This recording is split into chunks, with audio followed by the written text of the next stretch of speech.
Doctor কি বললো sir? এলেন ভাই। কি বলবে? পেটে চর্বি জমে গেছে, তেল জাতীয় খাবার অ্যাভয়েড করে চলতে বলল।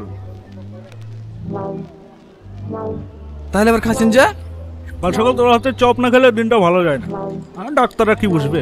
আরে ওরা জানে নাকি তোর চপের কি টেস্ট? জানলা নিষেধ করতো না। দে দে আরেকটা দে। না না, আমি আর দিতে পারবো না, ডাক্তার বারণ করেছে, আবার তেলের খাবার খাচ্ছি। আরে দে, আমরা না খেলে আবার তোর দোকান চলবে কি করে? না চলুক, তাই বলে আমার দুটো লাভের লেগে আপনার ক্ষতি তো করতে পারবো না। দে দে, তুইও কমলার মতো করছিস। সব কি খাবার খাওয়াচ্ছে মানুষকে? কি হয়েছে ভাই? কি? আমি তো অনেক যত্ন করে খাবার করি, কই দেওয়ার সময় তো চোখে পড়লো না। আর ষোলো করতে আসলো, আমাকে জিজ্ঞেস করছে আর ষোলো করতে আসলো। ভালো বেচা কেনা ছবি মানুষকে নোংরা খাবার খাবি না? আজকে তো দোকান বন্ধ করছি। চল দোকান থেকে ছাড়, নাটক করছে এখানে। আমি নিজে চোখে দেখলু পকেট থেকে আরশোলা বের করে খাবারে মিশাতে। কেন মিশালি? দোকানটা ভালো চলছে বলে তোদের হিংসা হয়েছে? আমি কিছু খাবার আসলে মিশাতে যাবো? এক কবে গলা নামি দিব?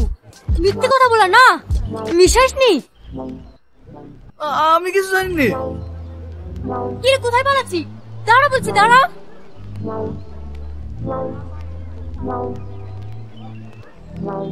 চুরি পরি বাস করিনি যে যা বলবি তাই মেনে নেবো। শুধু খাবার ভালো করলে হয় না, কে কি করছে সেদিকেও খেয়াল রাখতে হয়।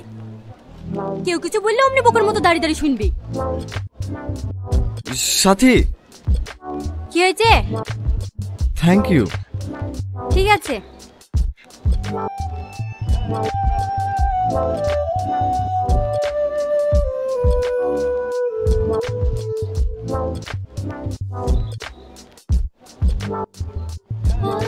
কি গো আগুন, আজ এত সকাল সকাল দোকান বন্ধ করে দিলে যে? বেচা কিনা হয়ে গেল? হ্যাঁ ম্যাডাম, বন্ধুর বিয়ে আছে তো, তাই আজকে একটু তাড়াতাড়ি বন্ধ করে দিলাম। আগুন, তোমাকে কতবার বলেছি আমাকে ম্যাডাম বলবে না? কল মি তুই না, ঠিক আছে? ঠিক আছে ম্যাডাম। আবার ম্যাডাম?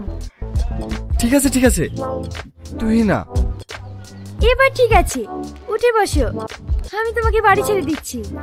না না, আমি হেঁটেই চলে যাব। আরে ওঠো তো। দাঁড়ান দাঁড়ান, উঠছি, ব্যাগটা লি।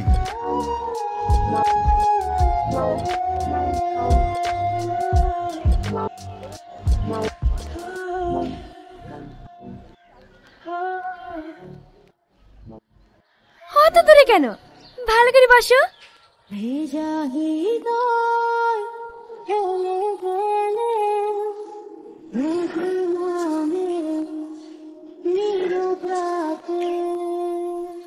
কত আশা কত স্বপ্ন ভেঙে পড়ে নিমেষে, তুমি নেই আমি আছি। কি হলো দেন?